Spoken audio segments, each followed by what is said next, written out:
ngo mubabera nk'uko nanjye ndi uwera. Ukwera kw'Imana. Imana irera niyo kamere y'ukuri yayo. Yashatse kubinyereka inshuro ebyiri biranana kubyumva, ariko ku nshuro ya gatatu ntabashe kubyumva.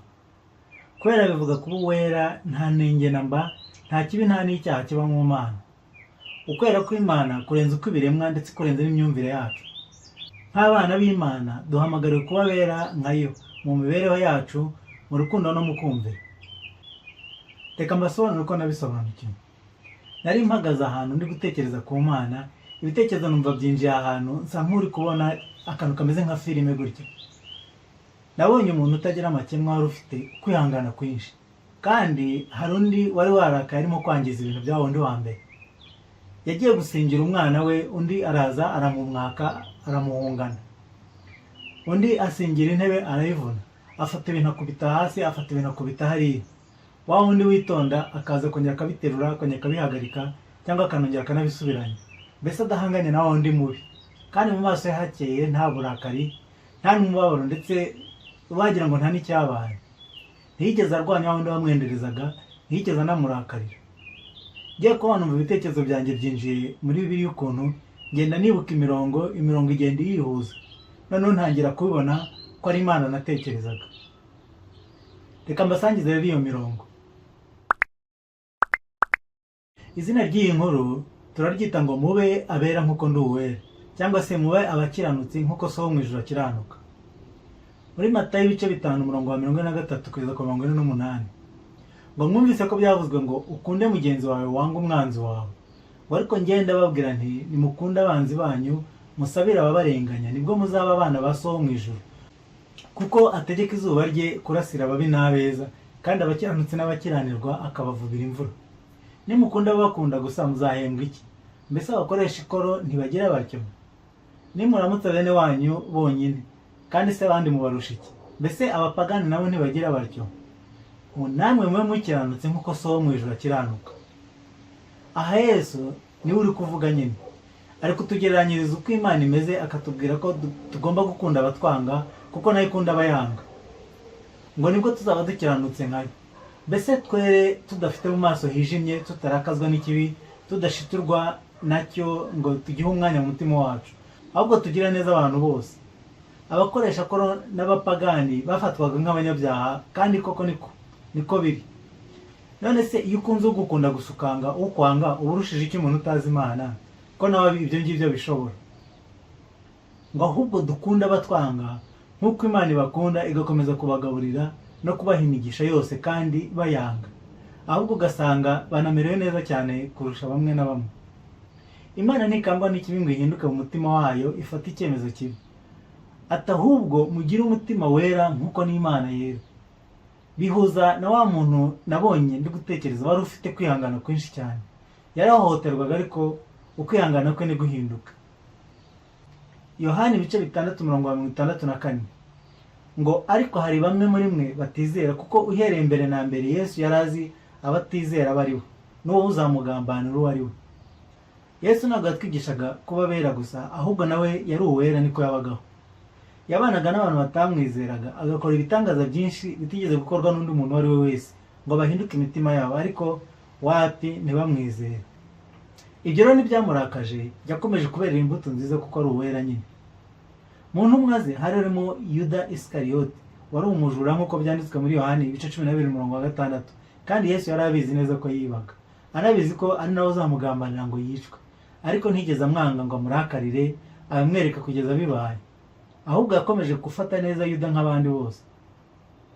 Tekereza ubashije kumenya ko inshuti yawe mugendana izakugambanira mugakomeza kugendana, wabyihanganira? Ni itegeko rero ko ubyihanganira, kuko ufite umwuka w'Imana ubigufashamo, si imbaraga zawe. Usabwa kumwumvira. Tutarava aha, baza gufata Yesu barenze kwitwaza Yuda Iskariyoti nyine, wa wundi umuzi neza, kugira ngo bafate uwo bizeye ko ari we. Kandi yari azwi ko yakoraga ibitangaza byinshi, igihugu cyose cyari kimuzi. Ariko iyo yabaga ari kumwe n'abigishwa be, yabaga aciye bugufi utapfa kumutandukanya n'intumwa ze. Ese wowe iyo uri kumwe n'abandi uyobora, biroroha kukumenya ko ubaruta udasa nabo, cyangwa uwagutungura yasanga usa na boss wabo?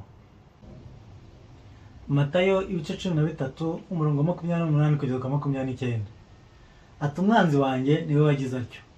Abagaragu be baramubaza bati none urashaka ko tugenda tukarurandura? Nawe ati oya, ahari nimurandura urukungu murarurandurana n'amasaka, mubareke bikorane byombi bigeze igihe cyo gusarurwa. Aha rero nanone Yesu yasobanuriye abigishwa be ko umwanzi we yateye urukungu mu masaka. Abakozi be baramubaza bati tururandure, ariko agirira impuhwe amasaka arababuza. Yerekanye nanone umutima ugira impuhwe, ubumuntu no kwihangana kwinshi cyane. Yagiriye impuhwe amasaka atarera, kuko iyo bajya gukuramo ikibi n'amasaka ari kwangirika. Muri Yohani wa mbere igice cya mbere umurongo wa 5 batubwira ngo Imana ni umucyo, ngo kandi muri yo nta mwijima na muke ubamo.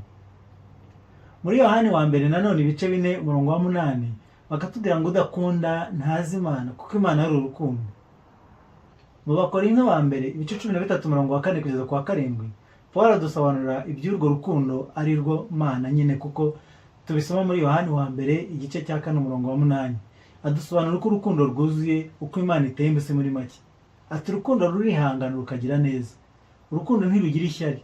Urukundo ntirwirarira, ntirwihimbaza, ntirukora ibiteye isoni, ntirushaka ibyarwo, ntiruhutiraho, ntirutekereza ikibi ku bantu, ntirwishimira gukiranirwa kw'abandi, ahubwo rwishimira ukuri. Rubabarira byose, rwizera byose, rwiringira byose, rwihanganira byose. Kandi Imana ni nyine niyo rukundo. Iyo bitameze gutya tuba twarashize.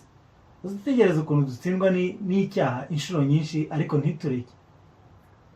Mbese igira ukwihangana kwinshi cyane, yihanganira byose, ikabarira byose, ntiyifuza ikibi ku bantu, ntiyikunda ubwayo, kandi irera, ni umucyo utagira umwijima na muke. Ukwera kw'Imana ntiguhinduka ngo ihinduke kubera ko habaye ikibi, igumya kuba iyera. Iyo ibirakazwa n'ubusa natwe tuba twarashize.